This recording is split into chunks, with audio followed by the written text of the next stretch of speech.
Hello, students. Let us start another chapter, that is medieval age. So, this chapter is the first and the beginning chapter of our history.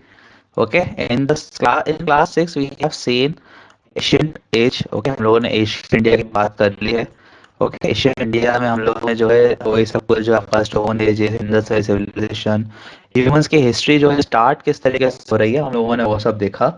Okay, अब history में हम लोग जो है आगे बढ़ते हुए हम लोग थोड़ा मेडाइवल एज की तरफ आते हैं, जहाँ पर थोड़ा सा किंगडम और किंगशिप जो है स्टार्ट होती है इस टाइम पीरियड में. और उसके बाद एट्थ क्लास का, जैसे आपसे पहले ही बात कर चुका हूँ, आपका सिलेबस जो है फिर मॉडर्न इंडिया का वो स्टार्ट होता है. So let us begin the chapter. So in this chapter you are going to study about some topics that would be division of history. आप लोग देखेंगे हिस्ट्री जो डिवाइड किस तरीके से होती हुई है आपकी. Terms use for Indian subcontinent, India के और के लिए और कौन कौन से टर्म्स यूज हैं हिस्ट्री में. Major historical development trends and historians and their sources. तो let us start this chapter. हम लोग पढ़ते जाएंगे, समझते जाएंगे चैप्टर को. सो आप लोग देखिए हिस्ट्री में जो है, हिस्ट्री को आपको फटाफट समझा देता हूँ. हिस्ट्री को जो है तीन अलग अलग स्टेजेस में आप बोल सकते हैं, टाइम पीरियड्स में बांटा. डेवलपमेंट्स, ठीक है, हमारे इंडियन हिस्ट्री को बोले हम. तो सबसे पहले हिस्ट्री जो थी आपकी, it was divided into three parts: Asian history, medieval history and modern history.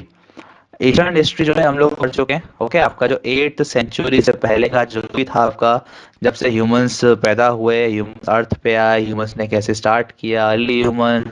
फिर हमने देखा 6th क्लास में, हमने ये भी पढ़ा था कैसे इन्होंने टूल्स बनाए, हंटिंग करी एंड ऑल दैट. वहां से करते एम्पायर्स पढ़े, आपके मगध एम्पायर्स हमने देखा. मगध एम्पायर के बाद जो है आपका हमने कुछ एम्पायर्स और पढ़े, टाकास, पार्थियन. ये सब आपका 6th क्लास का सिलेबस है, जो कि आपका एंड हो जाता है. बिल्कुल आपका एंड में किंग आते हैं, वो आते हैं हर्षवर्धन. और हर्षवर्धन की डेथ के बाद एशियन इंडिया खत्म हो जाता है, एशियन पीरियड ओवर. फिर आपका इनकी डेथ के बाद जो है मुस्लिम्स जो है रूल करने आते हैं इंडिया में. तो आपका जो है जो है स्टार्ट होता है from 8th century to 18th century. 18th century मतलब ब्रिटिश जो है आज का आ चुके हैं. सो आपका मेडिवल पीरियड जो हम पूरा इस क्लास की हिस्ट्री में पढ़ने वाले हैं, जिस क्लास का सिलेबस है, वो है आपका कमिंग ऑफ मुस्लिम रूलर्स, जो टर्किश रूलर्स आए थे इंडिया में. ठीक है, यहाँ बोल सकते हैं अगर हम इसे ईयर से बात ना करें, सो आपके मेडिवल एज में आपको सबसे पहले किंग देखने को जो मिलेंगे वो आपको मिलेंगे कुतुबुद्दीन ऐबक. और जो लास्ट किंग देखने को मिलेंगे यहाँ पर, वो मिलेंगे आपको औरंगजेब. से लेकर आपके औरंगजेब की डेथ तक जो है आपकी कौन सी हिस्ट्री चलती है, मेडाइवल हिस्ट्री. ओके, औरंगजेब की डेथ के बाद मेडाइवल हिस्ट्री खत्म हो जाती है और फिर चालू होती है आपकी मॉडर्न हिस्ट्री. मॉडर्न हिस्ट्री में आपके जो ब्रिटिश हैं वो आते हैं, ब्रिटिश के रूल्स, ब्रिटिश ने किस तरीके से रूल किया, सब कुछ आता है आपका. ओके, तो यही थी आपकी हिस्ट्री. और इसको हम लोग जो है मॉडर्न एज भी बोलते हैं, modern history, modern age, medieval, medium. चलिए आगे देखते हैं. Term use for Indian continent, Indian सब कॉन्टिनेंट. देखिए इंडिया को सब कॉन्टिनेंट इसलिए बोला जाता है क्योंकि इंडिया जो है उसमें लगभग एक कॉन्टिनेंट में जो चीज़ें होनी चाहिए वो सब कुछ है. ठीक है, जो है इंडिया का साइज छोटा है, ठीक है, to be considered as a continent, इसलिए इंडिया को जो सब कॉन्टिनेंट बोलते हैं सिर्फ. और इंडियन सब कॉन्टिनेंट की जब जब बात होगी तो मतलब आप लोग को आज की कौन कौन सी कंट्रीज की बात कर रहे हैं, इंडिया आज की, इंडिया की. आज आपको पाकिस्तान दिख, में आप नेपाल जोड़ लिया, आप उसमें बांग्लादेश और श्रीलंका भी जोड़ लीजिए. ये सब कंट्रीज मिलकर क्या बनाती है, सब continent. During different points in history India was known by different names. India को अलग अलग नाम से पुकारा जाता रहा है अलग अलग टाइम पीरियड पे. We have read before several janapadas and mahajanapadas came into being during the Asian period. Later in the period Bharatvarsh, ठीक है, भारत का नाम जो पहले क्या पड़ा, Bharatvarsh and Jambu Jambudvipa were the two names given to our country. तो इंडिया को जो सबसे पहले नाम दिए गए एशियन हिस्ट्री में वो थे आपके भारतवर्ष और जम्बूद्वीपा. भारतवर्ष का थोड़ा सा कॉमन नेम हम जानते हैं. न्यू, फिर उसके बाद जो नए नेम्स हैं इंडिया के वो थे आपके हिंद, हिंदुस्तान एंड अल हिंद. ओके, ये कुछ नेम्स हैं आपके जो मुस्लिम्स ने देना स्टार्ट किए थे कि हिंदू कंट्री है हिंदुस्तान.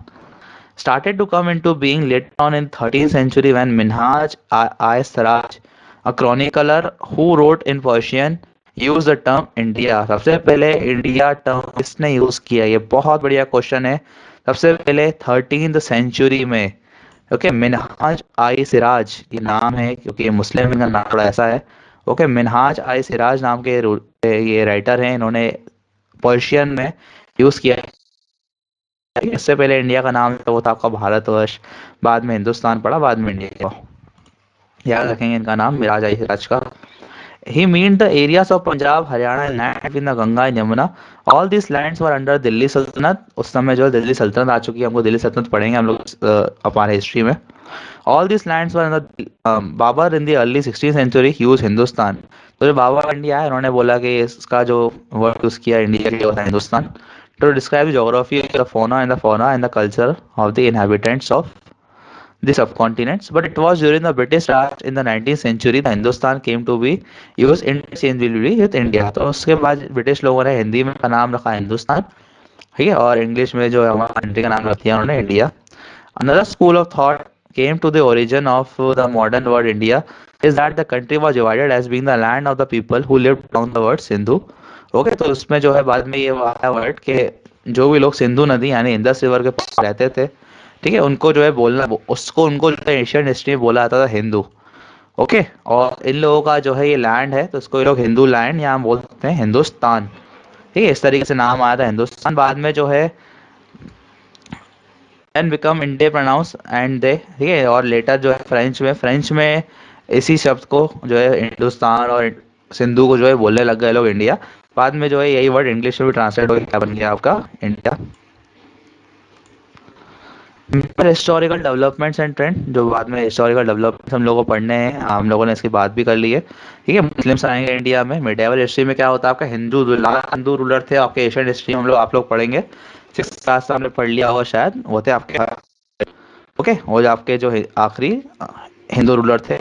फिर मुस्लिम आते हैं, the advent of Muslims resulted in the birth of mixed culture. देखिए इंडिया में मिक्स्ड कल्चर की स्टार्टिंग होती है, क्योंकि इंडिया में उससे पहले लग सिर्फ हिंदूज थे, हिंदूज डिवाइडेड थे अलग अलग कास्ट में। ठीक है, बाद में जो हिंदू प्लस मुस्लिम्स भी आ गए हैं इंडिया में। बाद में आप देखें क्रिश्चियंस भी आएंगे जब ब्रिटिश आते। Interaction awkward between the Hindus and the Muslim, people between north and the south. Interaction जो स्टार्ट हो गया and the consequence the Indian culture emerge. ठीक है, इंडियन कल्चर क्या निकल के आता है हिंदू और मुस्लिम दोनों का मिलके। As a consequence, in Indian culture that was above caste and religion differences। Okay, जैसे इंडिया में हिंदू से तो कास्ट थी, बाद में रिलीजन जो है वो भी आ गए अलग अलग। New technologies and crops came to India. आप देखिए मुस्लिम्स आ रहे हैं आपके जो अरब कंट्री से, साथ कोई नई टेक्नोलॉजी भी लाएंगे, नई नई चीजें भी लेकर आएंगे। ठीक है, as a result of this period political economic political social and cultural changes come. ठीक है, उनके कारण जो है इंडिया में कुछ कुछ चेंजेस आएंगे आपके हर जगह में। वहाँ से आएंगे तो अपने साथ ट्रेड भी अच्छा लेकर आएंगे, अपने साथ कोई नए पॉलिटिकल आइडियाज भी लाएंगे और नया अपना कल्चर भी वहाँ से लेकर आएंगे। कल्चर मतलब रहने का तरीका आपका। The Muslim rulers, especially the Mughals, provided stable political control for centuries. This led to economic prosperity, increasing trade and rapid growth of towns and cities। Mughals ने जो है 20 साल तक राज किया, जिससे क्या हुआ इंडिया की प्रॉस्पेरिटी काफ़ी, इकोनॉमिक डेवलपमेंट काफ़ी हुआ इंडिया में, जिससे इंडिया का ट्रेड डेवलप हुआ और इंडिया में ग्रोथ हुई टाउन्स और सिटीज़ की। ये है कि जो है फोर्ट का एक पीरियड वो फोटो दिया हुआ है आपका, ये शायद आपका राजस्थान का कोई फोर्ट, चित्तौड़गढ़ फोर्ट है शायद ये। शहीद नंदन से आगे देखते हैं। Groups of people travelling long distance in search of opportunity. नीचे ना छोड़ दिया यहाँ पे क्या। ओके, यहाँ से पॉइंट कंटिन्यू दिए हुए हैं आपके हिस्टोरिकल डेवलपमेंट पर। ओके, तो group of people travelling long distance in search of opportunity. One group which become significant in the period of Rajput. Rajput आते हैं, ठीक है, ये सब हम लोग पढ़ने वाले हैं, पूरी हिस्ट्री जो आगे हम पढ़ेंगे उनका सब पूरा ये सिलेबस बताने में ये चैप्टर आपका है। ओके, जाति इसके बारे में आप पढ़ेंगे, अलग अलग जाति, अलग अलग caste. In the medieval period Islam spread in India, the Sufis and the bhakti saints become popular. ठीक है, सूफी साइंस, भक्ति कल्चर, ये सब आपके इसी मेडाइवल हिस्ट्री का पार्ट है सब कुछ। Historians and their sources. अब कौन कौन से हिस्टोरियंस थे जिन्होंने बातें लिखी और कहाँ कहाँ पर लिखी, कैसे कैसे क्या क्या दिक्कत आई, उनके वो सोर्सेस हो जाते हैं। सो आर्कियोलॉजिकल सोर्सेस सबसे मेन जो आपके होते हैं वो आर्कियोलॉजिकल सोर्स, लिटरेरी सोर्सेस ही होते हैं जो आपकी हिस्ट्री को बताते हैं। आर्कियोलॉजिकल सोर्सेज मतलब आप गए, आपने एक बिल्डिंग देखी, बिल्डिंग आपने देखी, अच्छा है तो आपके अकबर ने बनवाई, आपने जो है लिख दिया कि भैया यस अकबर जो है इस तरह की बिल्डिंग बनाते थे, उनकी बिल्डिंग में ये खासियत है। ठीक है, उसी बिल्डिंग के अंदर आपको मान लीजिए एक बुक मिल गई, इसका नाम है बाबरनामा, आपने पढ़ी, ने देखा अरे यार तो बाबर की ऑटोबायोग्राफी है, बाबर के ऊपर है, तो आपने जो है अपनी हिस्ट्री में बताया बाकी लोगों को कि बाबर ने ऐसा किया, बाबर का नाम ये था, बाबर ने अपनी लाइफ ये किया वो किया। तो जो मेन हिस्ट्री जो है आपको देखने को मिलती है, सुनने को मिलती है, वो मिलती है आर्कियोलॉजिकल सोर्सेज, आर्कियोलॉजिकल साइट से।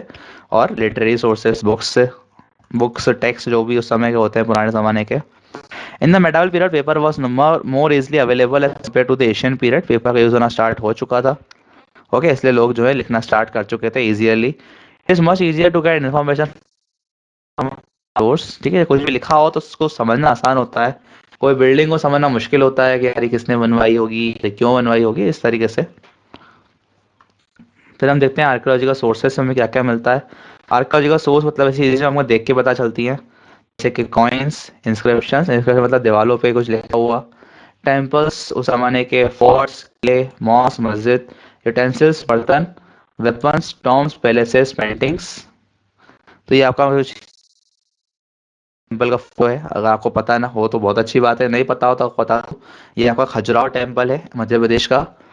ये कुछ मुगल पीरियड के कॉइन्स हैं, ये कुछ पर्शियन में लिखा हुआ है। ठीक है, ये कुछ टेक्स्ट है आपके जिनको मैन्युस्क्रिप्ट्स बोलते हैं, मेडाइवल टाइम्स के।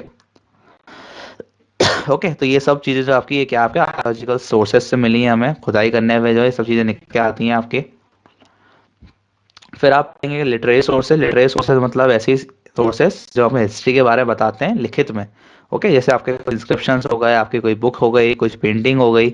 ओके, ये आपको मतलब ऐसे डिजाइन से या कोई कुछ लिखा हुआ होता है आपका, कुछ सिंबल्स होते हैं। देखिए ABCD आप अल्फाबेट्स पढ़ते हैं, ये भी क्या है आपका सिंबल्स। पर इन सिंबल्स का मीनिंग आप लोग जानते हैं, इन सब जो है आपके ये लिखे हुए कुछ अल्फाबेट्स, इनका मीनिंग जानते हैं तो आपके लिए लिटरेरी सोर्सेज जो है मीनिंगफुल होगा। अगर आपको इन ये पढ़ने का आपको मीनिंग ही पता नहीं होता, जैसे आप ये देखिए यहाँ पर, क्या कुछ बच्चे जो मुस्लिम हैं उनको पता हो, पर मोस्टली बच्चों को समझ में नहीं आएगा।